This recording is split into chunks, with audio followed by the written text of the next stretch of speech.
আনন্দস্বরূপ ঠাকুর রামকৃষ্ণ বলতেন নরেন শিক্ষা দিবেন। হ্যাঁ, তিনি সারা বিশ্বকে শিক্ষা দিয়েছিলেন শিবজ্ঞানে জীব সেবার কথা। তিনি বলেছিলেন জীবে দয়া করার কথা। সেই স্বামী বিবেকানন্দের পৈতৃক পিঠে দত্তকানিয়াটনে আজকে আমরা এসেছি।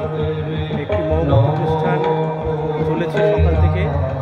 কিছুক্ষণের মধ্যেই চলে আসবেন বেলুমঠের সেক্রেটারি মহারাজ। তিনি আজকের এই স্বামী বিবেকানন্দের জন্মভিটে দত্তকানিয়াটনের একটি লাইব্রেরি এবং কালচারাল সেন্টারে সেই অনুষ্ঠানে এসেছি।